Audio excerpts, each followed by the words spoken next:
Good afternoon, everyone, and thank you for joining us for a day in the life of a sales professional for Dynamics 365 customer engagement.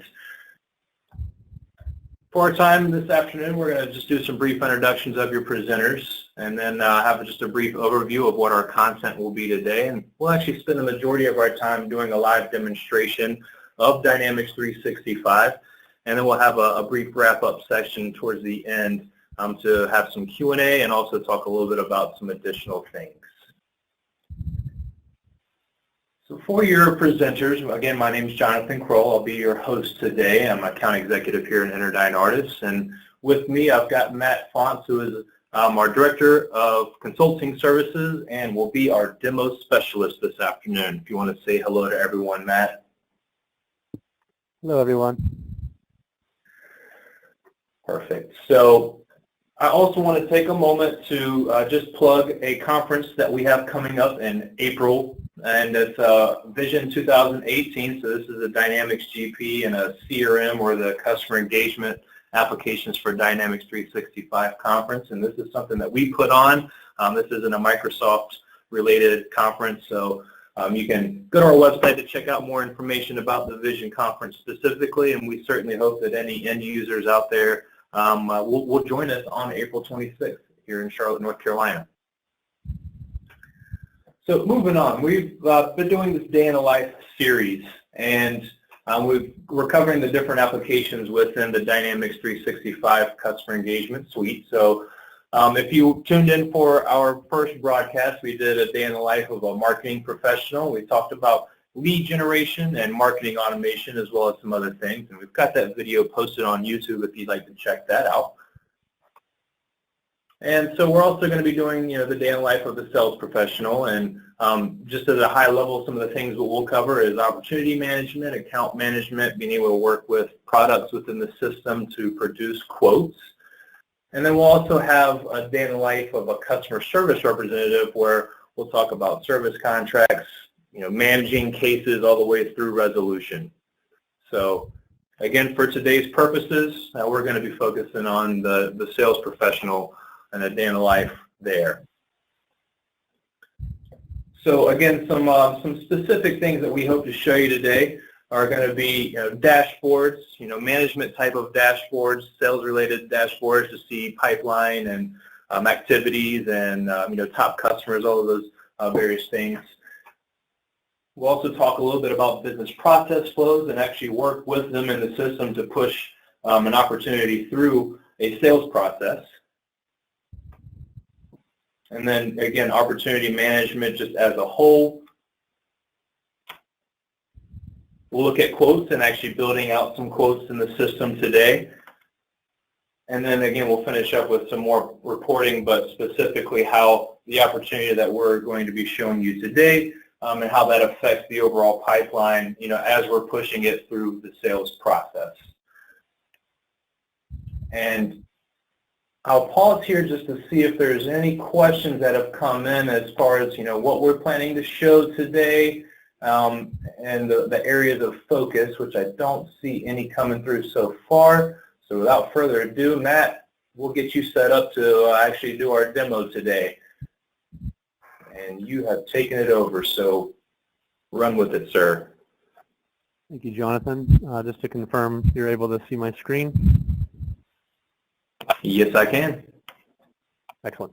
Okay, yeah, so like Jonathan mentioned, this is a three-part series, and today we're focusing primarily on some of the sales functions that salespeople will take on in their day-to-day life. So we're going to show some basic things. There's a lot of functionality in Dynamics 365. We don't have time to cover all of it. But some of the basic things that people do on a day-to-day basis, I did want to go ahead and show. And I made kind of a last-second call here to reverse the order just a slight bit. So instead of starting with dashboards, I'm going to show dashboards a little bit later in the presentation. I want to start with the actual mobile client. So the mobile client that we're looking at on the screen right now is just, my iPhone.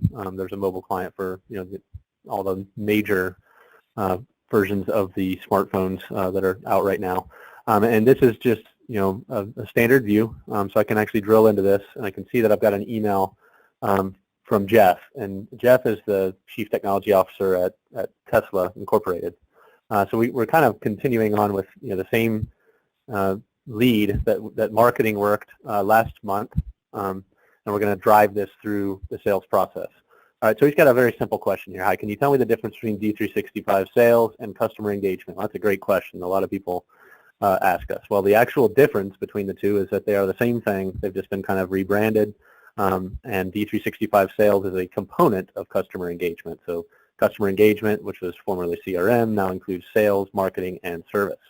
All right, so I don't have time to necessarily answer this right now because I'm just on my phone. Maybe I'm at a stoplight or whatever, but I do want to go ahead and track it for later. So inside of my application here, I'm just going to drill into Dynamics, and it's going to find Jeff in our CRM system, and it's going to pull back any relevant information about him. So we can see that he's already in the system. He's already marked as the CTO for Tesla, and it's got his name, and it's got everything on here, and it says that it's tracked. So it was that simple. So inside of my mobile client, I was able to really quickly just track this email. And later when I go and I'm running through my open leads that need some work done, I'll see that email and I'll know that I need to reply, or maybe I need to pull in some resources to answer his question. All right. So again, this is just from the base Outlook app inside of my smartphone. It has some very good integration directly into the CRM database. So I drilled into CRM here. If I wanted to navigate around and see where is Jeff inside my pipeline, where is Jeff in the sales process, I can see all that without having to leave my phone. And this is just from inside of Outlook, but there's also a fully functional application that is just specific to CRM, and I can drill into that and see even more information. All right, so that's the first thing that I wanted to show. So we went in, we tracked that email, and it's now going to be visible in our CRM system. So I'm going to put my phone away, and we'll go into the actual browser. All right. The first thing I see when I log in to CRM is going to be my dashboard. All right. So this is my managerial dashboard, so I can see information that's specific to me. I'm logged in as the administrator, and I can see information to the other salespeople on the team. And you can set your dashboard up so that it's very specific to what you're working on. All right, if you have multiple practices as part of your organization, and you have different leads in each one of those practices, you can have different widgets on your dashboard that are represent the information for each one of those practices. If you have different responsibilities, maybe you have a certain number of calls that you have to make. Those can all be reflected on your dashboard. This is just the one that I've got set up for me. All right. So what I want to do, sticking with Jeff, if I drill into my lead section here, I can see right away that Jeff is currently in the system and tracked as a lead. Okay. And I can see there's a lot of information on here that wasn't, visible right away on the phone because the phone has a very small screen. So this is a lot more, information. All right. So that's kind of the handoff, from your smartphone, into the full version of CRM, and pause here really quickly to see if anybody has any questions about that. And it looks like the board is clean at the moment, so I'll just continue. All right, let me minimize this so you guys can see the whole screen here. So inside of my lead, I can see that there's a whole lot of information, and it can look a little daunting, but it's pretty easy to navigate if you use your business process flow up here at the top. All right, so as you're promoting a lead, as you're working with a lead and you're advancing it through the opportunity through your pipeline, you can see that there's going to be different questions that are asked. All right, and that's all reflected in your stages in your business process flow. All right, so if I'm looking up here at the top, I can see right now there's a flag that's currently on the stage that I'm in. So right now I'm in the qualification stage. All right. So this lead has already been qualified via marketing, and the way that I know that is that it was actually assigned to me. But what I need to do now is, as a salesperson, I need to qualify and capture some new information and see if it's worthy of promoting to an opportunity, and see if we can get a good quote, a good proposal in front of this user, and see if we can sell the business. All right. So right now it's asking this information. So we've got is this for an existing account and contact, or is it for somebody new? Do we know a purchase time frame? Do we know a budget? Do we know a purchase process, whether it's individual or committee, or maybe you just don't even know it? And who's the decision maker? All right. And again, this business process flow is completely configurable. So these are the questions that are on my business process flow. But if you have different questions that you like to ask in order to qualify your leads or your opportunities, then it's very easy to customize these stages. All right. So as I'm scrolling down through here, I can see all the different information about both Jeffrey and then about Tesla, including the fact that I misspelled it. So let me fix that real quick. And I can see any of the information related to emails that have been sent. I can see any notes that I've entered, both in OneNote and in just the standard notes dialog box. And then I can see any posts related to this lead. All right, over on the right, I can associate different stakeholders. And so what a stakeholder is it's just a person at an organization that has a particular role. All right, so they could be a decision maker, they could be an internal champion, they could be an influencer, whatever. If you're working with a larger organization, the chances are there's going to be lots of people that are influencing the deal in one way or another. All right. Okay. If there's certain competitors, in this case we're trying to sell customer engagement. If we know that we're going to be up against Salesforce and we're going to be up against maybe Sugar CRM, then I can put those in here and associate them as competitors. All right. The basic information you can see here, it's just all filled out as you're scrolling down through the form. I won't go through all of that because it's not super exciting. All right, but once we've gone through this this stage and we've captured all the information about the lead that is pertinent to this level of qualification, I'm just going to click this qualify button up here on our action bar, and you'll see what's going to happen is it's going to move us out of this qualify stage and out of a lead, and it's actually going to promote this lead to an opportunity. And sometimes this takes a second and sometimes it happens really quickly depending on a number of factors. So you can see right now we've got our opportunity and we're done with qualify. We can see it's dark green, it's got a check, it's done, and our flag's moved over here to develop. We've got some new questions that are being asked. What is their need? What is the customer looking for? What are we proposing? And who are the stakeholders? Okay. And again, this is our develop stage, and you can add whatever questions you want or that are pertinent to your business sales process. Okay. Scrolling down through here, the three fields that are really important and new to the opportunity are the situation, the need, and the solution. And then there's also at the top you can tie revenue to your opportunity, and then you can add a estimated close date. So the revenue and the close date are really what's going to drive the pipeline. And I'll show you the pipeline in both chart form and in a view form in a little bit. So these three fields are describing the opportunity, and then these two fields up at the top are kind of quantifying the opportunity in terms of what is the dollar value and then when is it going to close. Sales team, if you have an internal person that's maybe a technical in nature and they're going to do a technical demo, you can associate the sales team. And the same information here if you have any competitors, if you have any stakeholders on the account. All right, so there's really two different ways that you can track your opportunity revenue. The first one is if you're early on, you may not know exactly what solution you're going to propose, but they've told you that they have a budget, for $50,000. You can just type it in. So up here at the top, you just type in $50,000 and put in your close date. So I'll do that. Okay, I put on my close date for the end of March. All right, and that's just user-provided revenue. Alternatively, what you can do is you can actually associate your products to the opportunity, and that will give you a little bit better idea as to what your actual revenue could be. So we're not quite to the point that we're quoting yet, but we are going to target some actual products. So here I'll change this to system calculated. You'll notice my revenue went back to 0. And I'm just going to choose a price list. Let's say we're going to quote off we're going to choose products off the retail price list. And I'll just add a product in. Okay. And I intended to rename this product. So it's just for this demo. This will be fine. Okay, so it gives us a detailed amount and our total amount. All right. So let's pause here again and see if there's any questions on the board. Actually, if you don't mind checking, Jonathan. Yeah, I got you, Matt. So there's one that's related to a business process, the flow there at the top. You mentioned it's configurable to put, what data points or questions you need to ask throughout. How customizable is it with the number of stages, and can you have multiple types of business process flows? You can. So that's a really great question. Let me start with can you have different types of business process flows? You can. And there's actually a button here where you can switch your process. All right. So if I had one process flow for one type of product that I'm driving through an opportunity, then I could choose one type of business process flow. And if it was for a different practice or for a different offering that my company has, then I could use a completely separate process. And you can switch it, but just right here. And as for the second question, or I guess actually the first question, I changed the order on you.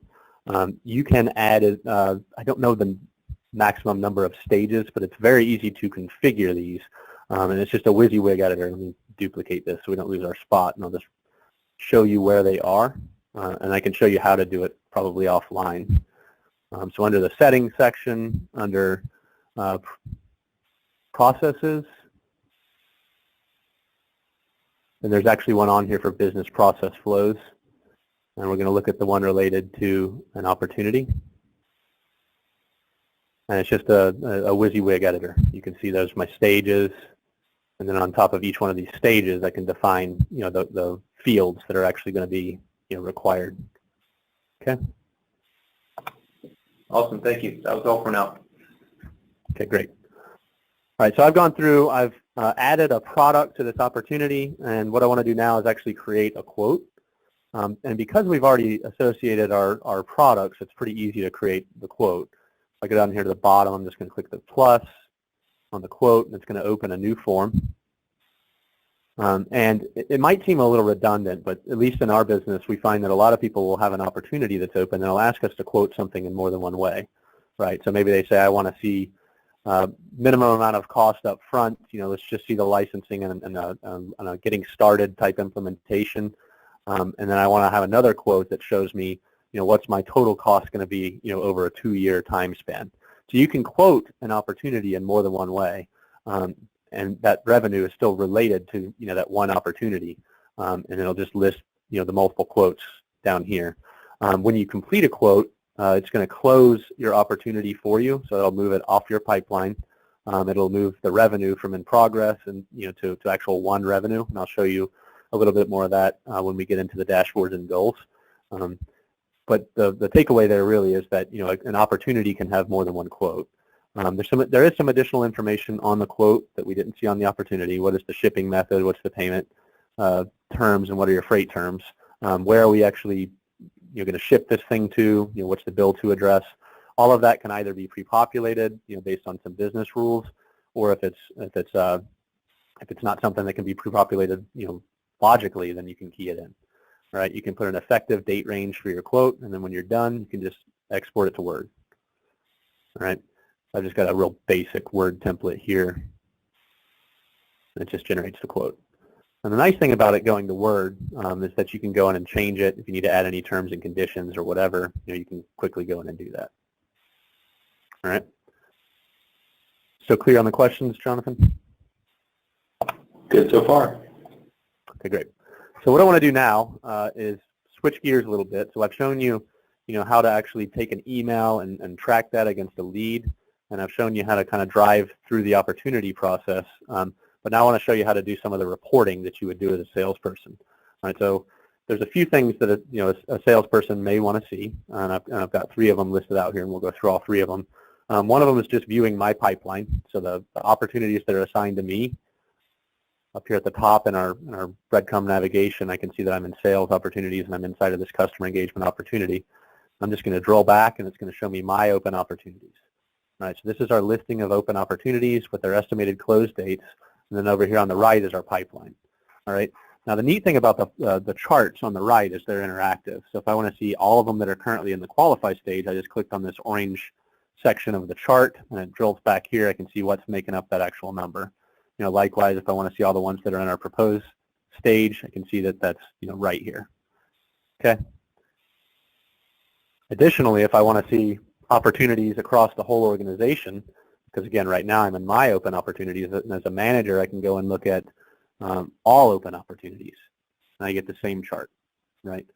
and I can look at this chart, which is our pipeline. When are things going to close? It's got that same interactive capability. Or I can change my chart now and show my leaderboard and see, who are these things assigned to. Maybe I want to see everything's first spin. And click on that same interactive ability. Veronica. Okay. So that's how you can kind of view your pipeline. As you move opportunities through your sales stages, that's automatically going to move them through your pipeline. So I'm looking at open opportunities. Let's go back to the My Open Opportunities. It's a smaller list. So if I move Litware up here to the next stage, then they're going to move down in my pipeline chart. All right. Now, this is just a view in a chart, right? So that's a very easy way for you to graphically and quickly see your pipeline. Additionally, you have the ability to use dashboards in the system. And the difference between a dashboard and a chart, and I think I already showed you this one briefly, this is the sales management dashboard, is that you can pull information in from different entities in the system into one view. All right, so maybe I want to see all of my leads, my opportunities, and my accounts that are due for a visit in one view. I can build a dashboard that will do exactly that. And I can have a bunch of dashboards, all right? So my dashboard may look very different than Jonathan's, likely will, because I'm doing consulting and he's doing sales. But you can have any number of dashboards, and they can be very, very specific to your role in the organization. Okay, so here's my sales dashboard, and this shows my open opportunities and my activities, and which are the things that I need to actually do. You can kind of get the idea here. Top opportunities, my pipeline, my goals, again, my activities, just different ways to look at the data.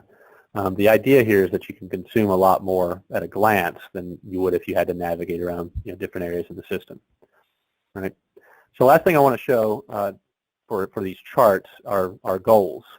Now, goals in CRM work a little bit different than in some other systems, and these goals can be measuring just about anything in the system. It doesn't have to just be revenue or opportunities or number of leads. It could measure phone calls that have been made. It could measure visits that are made. It could measure accounts that are brought into the organization. Whatever metric you all use to evaluate your sales, and usually people have different metrics depending on the individual salesperson. You can create those as goals.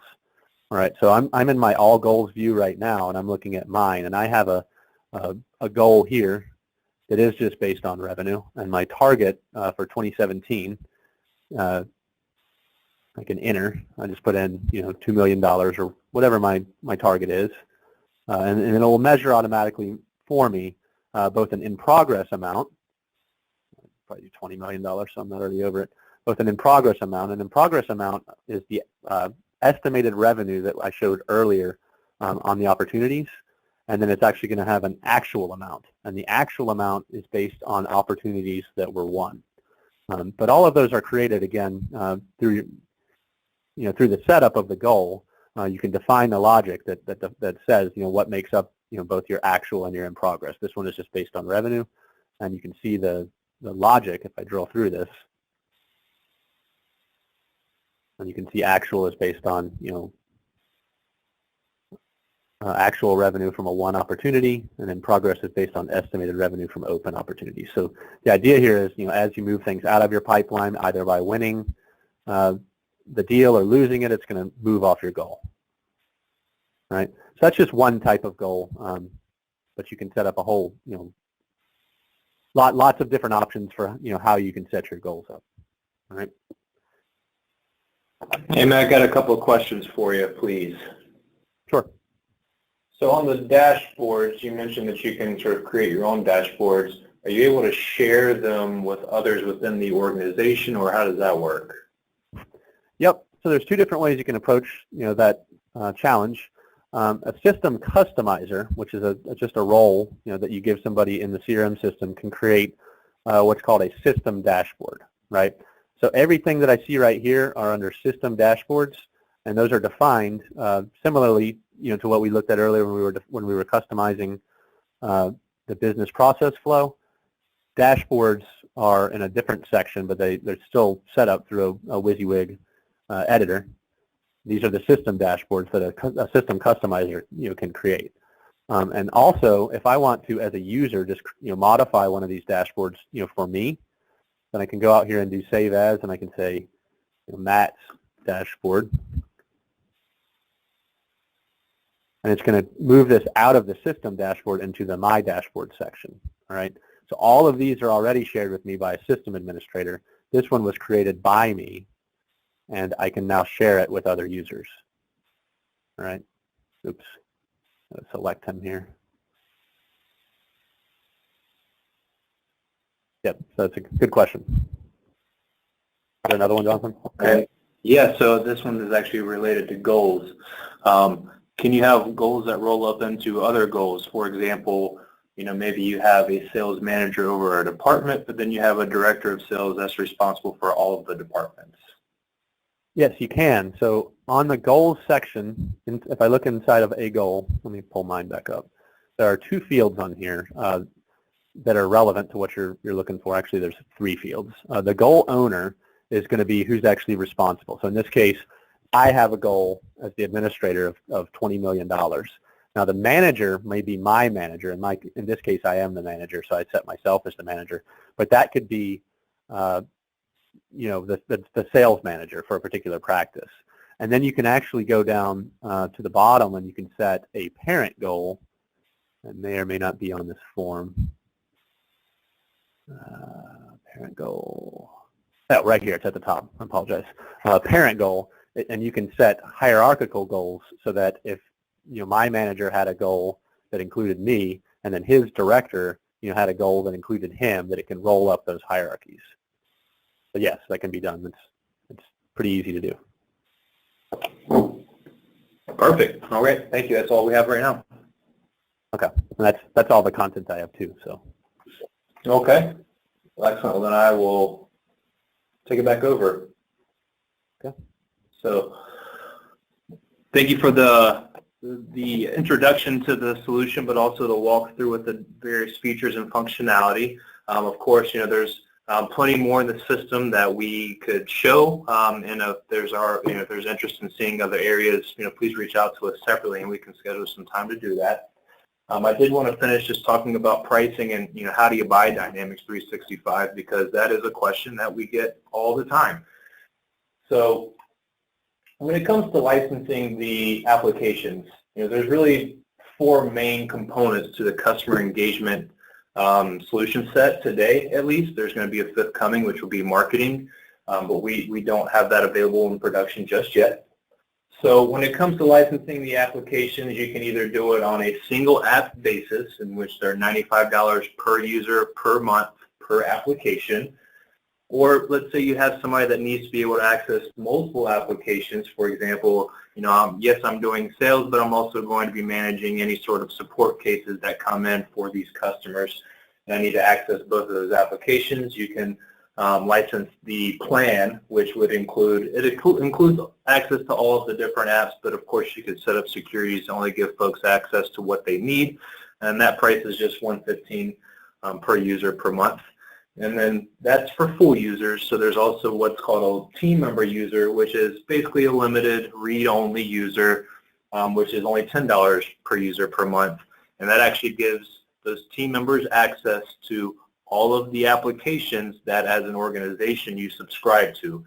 So if you have sales and customer service, the team member for their one price would have access to both of those in a read-only capacity. Now, I would be remiss if I didn't mention an offer that's running right now for the SMB-sized companies, and it would be to get the sales app standalone for $40 per user per month, and there is a caveat. There's a maximum of 25 users. There's also a combo pack that includes sales and customer service. That's $65 per user per month. Another caveat, maximum 50 users there. And then just part of that offer, there's still the team members. They get a small discount on their price at $5 per user per month. This is a limited time offer, and Microsoft has the right to pull this at any time. So if this is something of interest of you for the Dynamics 365 solutions and you fit within the parameters of this special offer, we could certainly have a conversation about that. This is available only through Tier 1 CSP providers such as Interdyne Artist. So please give us a call, and we'll be happy to conversate about it. The final thing I wanted to chat about was just implementation fees and sort of the typical breakdown for what we have with most customers that we work with. So, there's a basic training. Hey, we're going to use out-of-the-box CRM for the most part. We just need to get our end users trained up on how to use this thing. That's usually a half day to a couple of days worth of training, depending on the requirements. There's also that mid-level where we're going to need some setup and some configuration, but it's still fairly mild. Nothing too complex, not integrating with other systems. That's a week to a couple of weeks worth of time. And then there's the other end of the spectrum, which it's going to be a complex solution where we're maybe integrating between multiple systems to bring data in, and maybe there's multiple sites, there's multiple types of product lines and process flows that we need to be able to configure and set up in the system. So that can be several weeks to several months worth of time when it comes to the actual project. So again, sort of 3 buckets, not one size fits all. But this just to give an idea to folks on, what to expect with a typical implementation project. And that's all that we have for you folks this afternoon. We definitely appreciate the time and thank you for tuning in. We will have part 3 to our Day in the Life series coming up next month, which is going to be the customer relationship professional. So we hope that you tune in for that. And we'll be posting this video online as well as the recording for the future webinar online for viewing as well. And we will hang on the line to answer any additional questions that come in. But you can also reach out to us either on our website, fill out a form to be contacted. You can email us directly at info@interdyneartist.com. And we also still pick up the phone. So if you wanted to give us a call, we welcome that as well. So thank you all again for the time, and please reach out to us with any additional questions.